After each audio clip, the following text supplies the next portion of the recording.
আজকে আপনাদের সঙ্গে মসুর ডালের বড়া রেসিপিটা শেয়ার করব। আসসালামু আলাইকুম।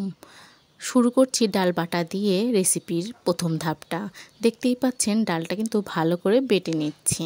রাত্রেই ভিজিয়ে রেখেছিলাম, কেননা আগে থেকে ডালটা ভিজিয়ে রাখলে বাটতে কিন্তু অনেকটাই সহজ হয়। দেখতেই পাচ্ছেন কতটা নরম হয়েছে ডালটা, যার কারণে এখন কিন্তু বাটতে তেমন একটা কষ্ট হচ্ছে না। আস্তে আস্তে করে ভালোই কিন্তু বাটা যাচ্ছে। বাটাটা কতটা মিহি হচ্ছে সেটাও কিন্তু দেখতে পাচ্ছেন। কিন্তু আমরা কিন্তু খুব বেশি মিহিটা করব না, সামান্য একটু দানা দানা রাখবো, এতে করে বড়াটা কিন্তু বেশি মুচমুচা হয়, খেতে ভীষণ ভালো লাগে। এখন বাটাটা কমপ্লিট হয়ে গেলেই উঠিয়ে নিলাম। এখন আরেকটু বাটতে হবে, আর একটু ডাল, কাঁচামরিচ আর রসুন দিয়ে ভালো করে কিন্তু বেটে নিতে হবে। মরিচ আর রসুনটা দিয়ে ভালো করে বাটলে কিন্তু ভালো হয়, তাতে করে কাঁচামরিচ কুচি করে আর দেওয়ার প্রয়োজন হয় না। তবে আপনাদের যাদের এইভাবে খেতে পছন্দ না, তারা কিন্তু স্কিপ করতে পারেন। আপনারা এর পরিবর্তে মরিচটা কিন্তু কুচি কুচি করে নিতে পারেন। যখন আপনারা মাখাবেন তখন পেঁয়াজ কুচির সঙ্গে মরিচ কুচিটাও নিতে পারেন, কিন্তু আমরা সেভাবে খাই না জন্য আমরা এইভাবে বেটে নিই, এতে করে বেশি ভালো লাগে খেতে। বাটার সঙ্গে মরিচের ঝালটা ভালো মতো মিশে যায় এইভাবে বেটে নিলে। দেখতেই পাচ্ছেন মা কিন্তু ভালোভাবে এই মরিচগুলো ডালের সঙ্গে বেটে নিচ্ছে, আর মসুরের ডাল জন্য কয়েকটা রসুনও দিয়েছে, এতে করে খেতে আরও বেশি ভালো হয়।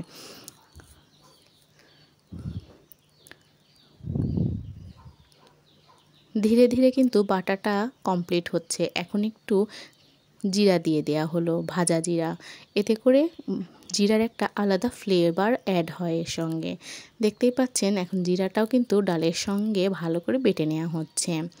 বাটাটা শেষ হয়ে গেলে এগুলোও কিন্তু ওই আগে যে বেটে রাখা ডাল তার মধ্যে দিয়ে দেওয়া হবে। একসাথে করে এগুলো ভালো করে মাখালে খেতে ভালো হয়। এখন কমপ্লিট হয়ে গেল আমাদের বাটাবাটির পর্ব। এখন কিন্তু আমি এগুলা একটা বাটিতে আলাদা করে নিয়ে মাখাবো। দেখতেই পাচ্ছেন তার জন্য মরিচ দিয়ে মাখানো সেই ডাল বাটাটা কিন্তু আমি নিয়ে নিচ্ছি। এখন এর সঙ্গে কিছু উপকরণ দেব। দেখতেই পাচ্ছেন দিয়ে দেব প্রথমেই কুচি পেঁয়াজ।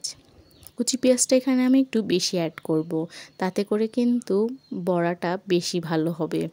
যতটা পেঁয়াজ দেওয়া যায় খেতে কিন্তু অনেকটা পেঁয়াজুর মতো লাগে, ভালো হয় তাতে। এখন দিয়ে দিচ্ছি লবণ। লবণ এখানে আপনারা আপনাদের স্বাদ অনুযায়ী দিবেন। আর দিয়ে দিলাম একটু হলুদ গুঁড়ো।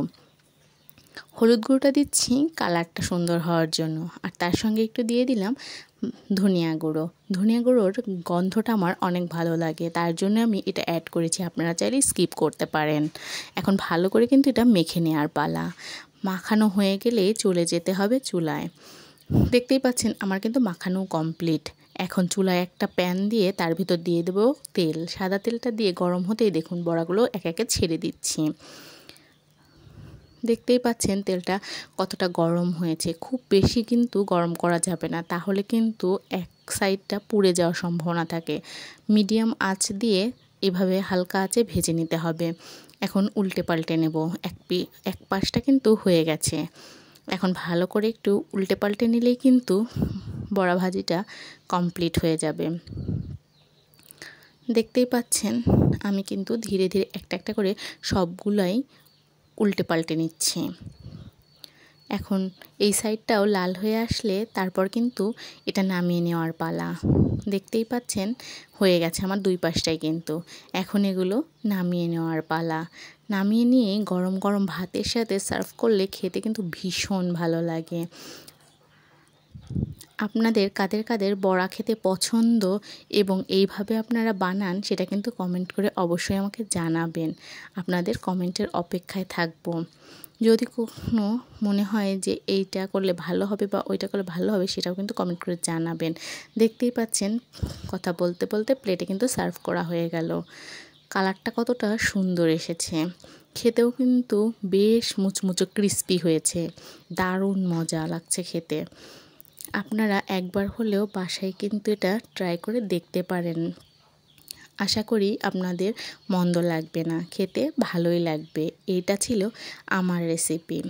আপনাদের বড়া বানানোর কার কেমন রেসিপি সেটাও কিন্তু জানাতে পারেন আপনারা।